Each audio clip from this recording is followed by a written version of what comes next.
Okay, we are approaching a beautiful find that Jonah and I just came across in the O'Hill Woods near the University of Virginia. This is sulfur shelf, or chicken of the wood mushrooms, and today is May 7th. It's very early in the season for these, and we found a huge bounty. We'll get on in closer here. So sulfur shelf, it's a shelf mushroom, which means it grows in these layers and tiers. It's also a polypore, which means, I'll take a little piece of this here to demonstrate. It means it has many small holes or pores in the underside. It may be hard to see. These are very, very fine, but this is where the spores are contained within a canal on the underside, and they drop to spread the organism. Some of the identifying characteristics are that the upper side is can range anywhere from a peachy, salmony color to a more vibrant pumpkin orange, depending on how new or old the mushroom is. As it ages, it tends to get a lighter, more peach color. The underside is a bright sulfur yellow, which is what gives it one of its names, sulfur shelf. The chicken of the wood comes from its flavor. So if you find this mushroom, you can break off a piece and just smell it. Your smell has a really good sense. And it should smell pleasant. It should smell sometimes a bit fruity. And when cooked, the chicken flavor really comes out.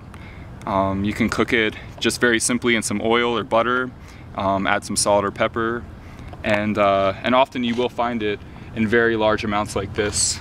The battery is gonna go apparently. Sure. So I'm just gonna get a quick look at this beautiful skirt. Look how it just drapes around this gorgeous tree. What tree is it? So they most often grow on oak trees. So if you have any way of identifying the tree, oak tree is the one that you're looking for.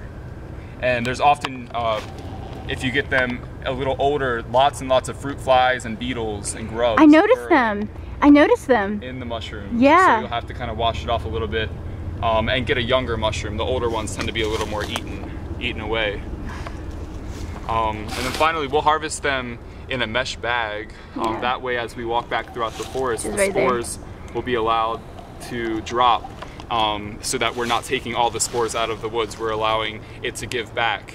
And although they grow more on trees, spores can find a way into tree root systems and maybe be blown by the wind. So we'll use a knife to cut them to preserve the mycelium, which is the unseen sort of the roots of mushrooms that'll be inside the tree, and just cut off these fruiting bodies.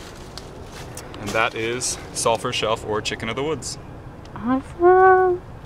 Get another beautiful close-up here. These gorgeous, gorgeous, beautiful edibles right in our backyard, literally right in our backyard.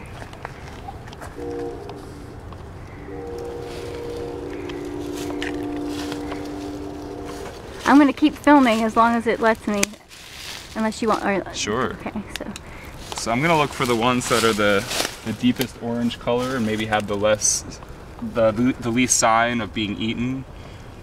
And the outer portion is going to be the most tender. The inner portion can be a bit tough, so I'm going to sort of